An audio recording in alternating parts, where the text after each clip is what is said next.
Hi there, it's Birdie here, the recycled hippie chick.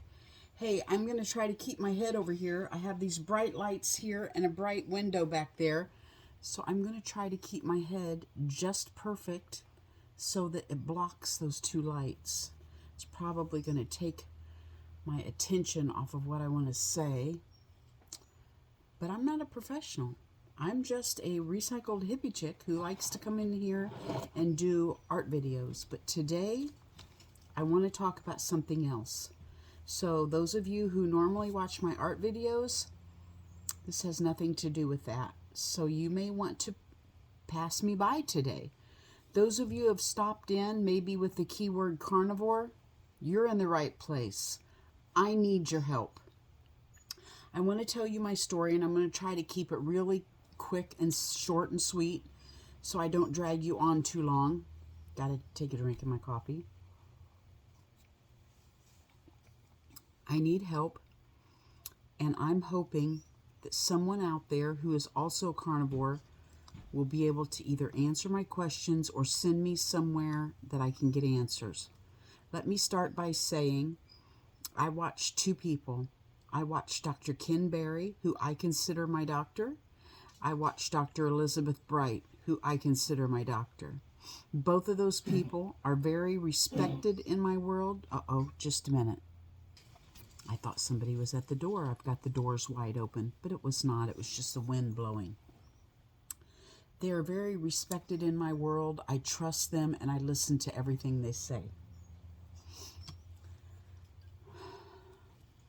I cannot ask them my questions because they're too big and they can't answer people who leave comments.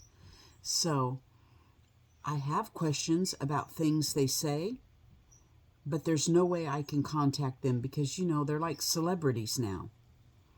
So I thought if I go ahead and put an APB out on my channel, that maybe someone who's been through the same thing I'm going through can help me. I'm just not going to get around these lights, am I?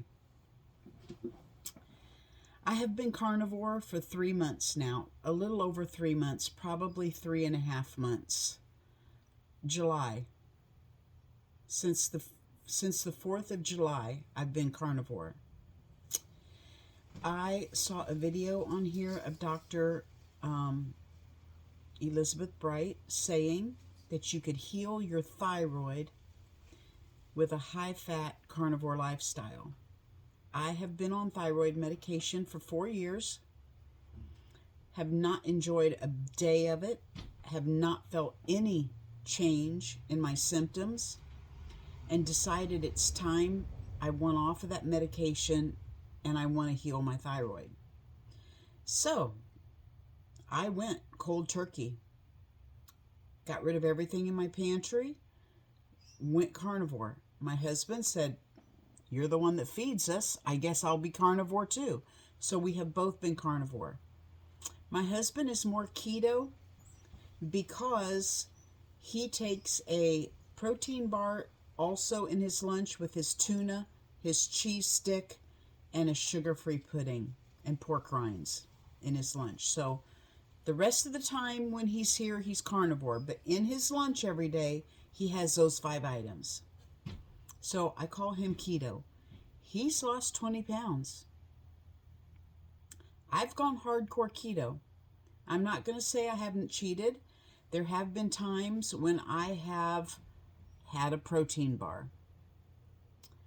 There have been times when I've already had my garden growing and we had a muskmelon in there and we had a few tomatoes. So our little tomatoes, sometimes I would maybe once a week chop up half a tomato on my taco bowl, which is meat and cheese with a little sour cream. I have had a slice of muskmelon here and there because I grew it. I'm thinking, if the hardest thing I can do is cheat on a melon or a tomato, so be it. I'm coming from an absolute processed food junkie. I figure, okay, it kicks me into keto. If the worst thing, it kicks me into the keto category, and when the muskmelon is gone, I'll be carnivore again. Tomatoes are gone.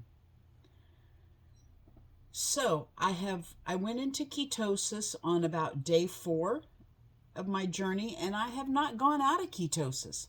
Now maybe, I don't know, I didn't check it right after I ate the protein bar. Maybe I went out of ketosis. But it didn't throw me out for days. So I don't understand for the life of me why in over 90 days of doing this lifestyle, I have only lost 4 pounds. Now, one thing I did do was I immediately weaned off of my Synthroid, and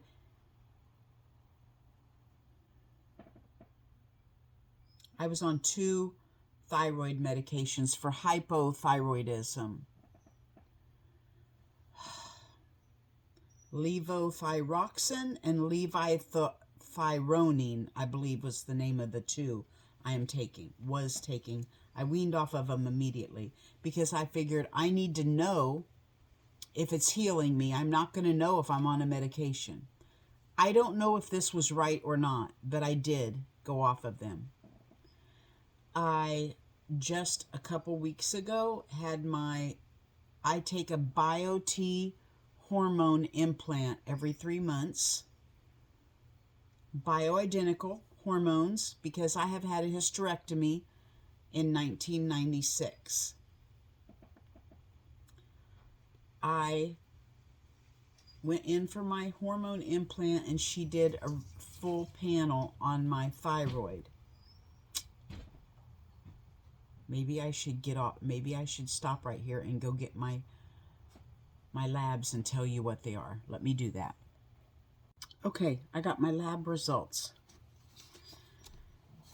She called and said that my TSH was out of whack and that I needed to retest it again in 3 months. She wanted to put me on medication. And I said, no, I'm going to keep trying to do this with my diet. So I have 3 months to get this figured out before I go back in and have it retested. My TSH was 7.995. The range is 0.550 to 4.70. So I'm quite a bit higher than the top of that range. My reverse T3 is 16.2, and it's supposed to be between 5.0 and 25.0. So I'm okay with that.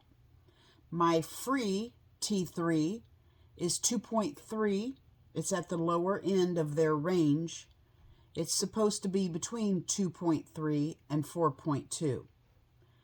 My free T4 is 1.03, and it's supposed to be between 0.89 and 1.76. So my TSH, again, is 7.9, and it should be between 0.5 and 4.7. So I don't know what to do about that on a carnivore diet. So what I have done, and I just need somebody to confirm what I'm doing is right or help me to figure it out. I don't have insurance. I can't run to the doctor every 5 minutes and say, I need help with this. And I don't want to go to a doctor anyway. I pay cash for my bioidentical hormones. I have ordered Weston Child's thyroid glandular cow thyroid, desiccated cow thyroid. I have ordered that, and I've ordered Weston Child's thyroid vitamin supplementation that's got the selenium and the zinc and all that in it. Is that a good idea? Is that what you guys would do if you were trying to raise your or lower your TSH? I don't know. I am drinking every day 10 drops of iodine, 5% Lugolds. I put 5 drops in my water. I don't have it right here. and I put my half a scoop of my Relight electrolytes with the Redmond salt. I put half a scoop of that in my first glass with 5 drops. And then later on in the afternoon, I have another glass with 5 drops and the other half of my Relight electrolytes. I am drinking 1 cup, sometimes 2, of coffee a day with 2 ounces of heavy whipping cream or half and half. I kind of like the half and half better because the heavy whipping cream has some other ingredients in it and the half and half just says milk and cream. It doesn't have all the other ingredients in it that the heavy whipping cream has. And I have 1 teaspoon of monk fruit. That's my cheat. Surely that 1 teaspoon of monk fruit and that 2 ounces of half and half is not stopping me from losing. If anything, that would put me in the keto realm. Maybe I'm not carnivore. Maybe I'm keto. But I'm still doing good either way. Somebody said, well, you need to get the app, the Carb Manager app, and see what you're consuming in your protein and your fat and everything. And then Dr. Ken Berry says, that's stupid to follow those apps. You eat till you're full and you stop and then you eat again when you're full again. I did the app for a while. It was telling me I needed, 2,000 calories or something like that and 114 proteins or whatever. I am a gastric sleeve patient from about 10 years ago. I can't get past 1,200 calories down in a day. I try. I soak everything in butter. Basically, I'm beef, butter, eggs, and bacon girl. Occasionally, maybe once a week, I'll have some cheese on a taco bowl. I do not eat cheese daily. Once a week, we have fish. We have tilapia and shrimp. The rest of the time, I'm beef, butter, bacon, and eggs. That's what I am. I can't get past 1,200 calories. And I make sure that I'm eating butter on everything because when I air fry stuff, I feel all the fat falls off. So I put butter on everything, on all my meat. What am I doing wrong? Help me. The other thing, I have 2 other issues. I've had a hysterectomy. Nobody on these videos talks to us women who have had a hysterectomy. Nobody. They talk about how we can heal our hormones and all that, but they don't say, what if we don't have any? Like, what if we don't have a uterus, ovaries? I don't have either one. Then I hear, I don't remember, I think it was Dr. Bright say, well, you're just a few % comes from your ovaries and uterus, or whichever one. Just a few of your hormones come from there. Others come from these other organs. Okay. What should I be doing, though, if I am a hysterectomy girl? I don't know. Nobody talks about it. Everybody, the stick of butter gal, the 5-minute body gal, all these other people, they interview all these other people and nobody talks about hysterectomy women. And I comment on every one of them. I wish you would talk to somebody about hysterectomies. I wish you would talk about hysterectomies. Nobody does. Do you guys not read? Have you guys gotten so big that you don't read your comments anymore? Honestly, it makes some of us out there think maybe you're a scam. Maybe you don't really want to help those people that are out there because you sure don't look at our comments and answer any of those questions.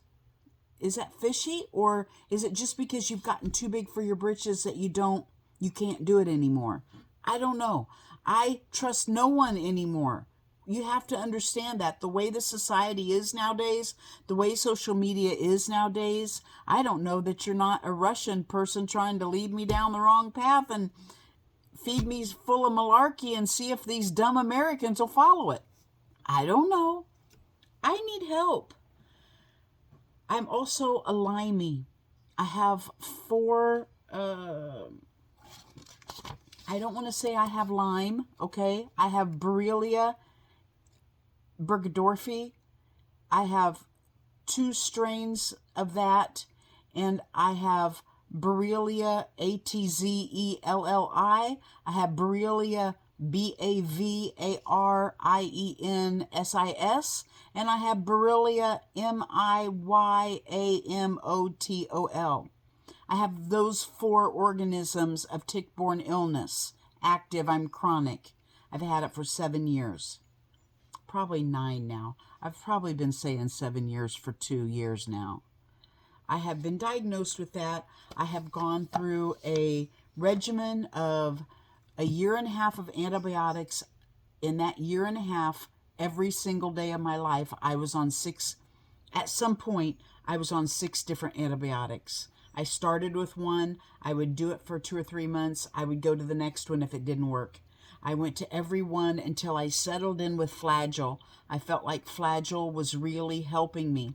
I stayed with that one the remainder of the time until I went back to my Lyme literate medical doctor, and he said, this is the one you'll stay on. And I'm like, what? And he's like, you know, there's no cure. There's just maintaining. No. I said, I'm not going to stay on an antibiotic and taking yeast pills for yeast infections the rest of my life. I'm not going to do it. So I got off of it and decided I'm going to try herbally to figure all this out. But then came the carnivore lifestyle, and I thought, I'm going to start one thing at a time. I'm going to start the carnivore lifestyle, see what that takes care of, and then I will move on to what I need to for the Lyme. Because I don't know, some of my symptoms are the exact same in the Lyme as they are thyroid. So I don't know which one is making me feel like that. Is it the thyroid or is it the Lyme? So I'm starting with the carnivore and seeing if it takes away. If my thyroid numbers turn out perfect, I'll know the remaining symptoms are from Lyme.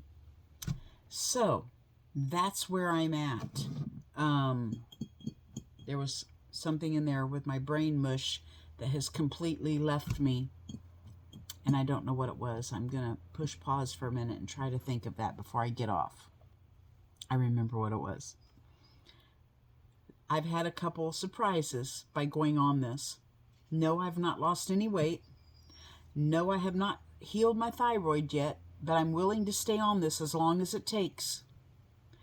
One thing that did surprise me was I was on 2 different medications for high blood pressure. Within the first 30 days, my blood pressure started going down. I called my cardiologist and told her what I was doing, and she said, wonderful, start weaning off your medications. I'm completely, since day probably 40, because it took me a while to wean off of those medications, I am blood pressure medication free. My blood pressure is staying down around 117 to 120 over 79 to 185 with a pulse rate of between 60 and 70. I'm staying consistent with that. So, yay, happy surprise, no blood pressure medication. My blood sugar has stabilized. My blood sugar was like this. It would go up and down, up and down. With just a cup of coffee, it would throw my blood sugar down into the 50s. I don't understand why, but it was. I went to decaf, but my blood pressure has stabilized, and I've not had any low dips. Not blood pressure, blood sugar. I'm sorry, my blood sugar. It has stabilized. So, I need help from somebody out there to help me. I've had a gastric sleeve. I've never had any metabolism. I've never been able to lose weight. Once I had babies and my weight went up, it stayed up. I've been on the Fin diet, the grapefruit diet, the cabbage diet, the Weight Watchers diet, the Christian one, you know, where it's you have to read the scriptures and stuff to let God help you lose the weight. Weight Wise. Was it called Weight Wise? Anyway, I've been on them all, and I finally had gastric sleeve. Then I realized they did not do any counseling with me. I was being a caregiver for my parents, both with dementia, and realized I'm an emotional eater. I started after about 7 years of perfect weight at 120, started climbing back up. I lost 90 pounds on my gastric sleeve in 10 months, held 120 for 7 years, and now I'm back up. I was 160, I'm 165 now, 166. I started out at 170. I'm down to 166. I've lost that 4 pounds. I don't know how to kick my metabolism in. I'm walking 30 minutes every day. I'm getting in about 10,000 steps a day. I don't know what else to do. So if someone out there can help me answer some of these questions, God bless you. I would so much appreciate it. I really don't want all the snarky comments like, you're not carnivore. Oh my gosh. I'm on some of these websites. I'm on some of these Facebook, not YouTube videos and the Carnivore Facebook page. And oh my gosh, some of you guys are so snarky. You are so hell-bent on carnivore that one little deviant left or right, and you're like, you're not carnivore, get out of this group, you should be in the keto group, yada, yada, yada. Listen, we're all just here wanting help. We're all just here wanting to learn how to do this. Whether we're a tiny bit keto or a big amount carnivore, we're just on here trying to figure it all out. So if you have something nasty to say, bypass it, because I don't want to hear it. I have enough anxiety as it is trying to figure all this out on my own without a doctor that I don't need your snarky comments. So thank you for those who are going to. My door is just blowing, blowing, blowing. That's what you hear back there. Thank you for those who are going to be willing with a kind word to help me. And thank you for listening to me. God bless each and every one of you. Bye-bye from Birdie. One more thing I forgot to add. I posted this video yesterday, and then a couple of my comments reminded me of a couple things I didn't add. One item is one of the medications I'm completely off of after starting this way of eating. Proper human diet is what Dr. Ken Berry calls it. Is I'm not on an antidepressant. I have no feelings of depression anymore. I don't know if it's the iodine that has pulled me out of that, or if it's the way of eating, or I don't know. But I have no depression, and I am not on antidepressant medication anymore. Also, one of my questions yesterday on the video was with iodine and my high TSH. Well, I'm taking 10 drops of 5%. I started out at 2 drops, and I just did that for 4 or 5 days until I worked myself up to where I could feel that it was making a difference, and that ended me at 10 drops. Now, since I don't have any tests or anything to show that 10 drops is where I should be, I don't know. I'm going to look back in my calendar today to see when I had the labs drawn, how many drops was I taking at that time. Could it be that I'm taking too many drops of iodine and that's raising my TSH? I don't know. I'm going to look and see. I do know Dr. Elizabeth Bright. Is she a doctor? Elizabeth Bright. I'm going to say Elizabeth Bright because I don't know if she's a doctor. She says you can't take too much iodine. You just pee it out. So I decided I was going to start taking the amount to where I started feeling it. And at 10 drops, I am able to stay up all day. Now, there are days when I have a crash day and I still have to lay down and take a nap. But I used to get up at 6, get my husband off to work, and then go back to bed until 10. I could not function before 10 o'clock. And since I have started this diet, I have not gone back to bed. I have not slept until 10. When I get up at 6, I'm functioning. I feel good. So, yeah, that could be the diet. That could be the iodine. I don't know. I just feel like my give a shit is not broken anymore. And I attribute that to the iodine possibly. But anyway, I just wanted to add those things. I forgot those. And thank you for listening. Bye-bye.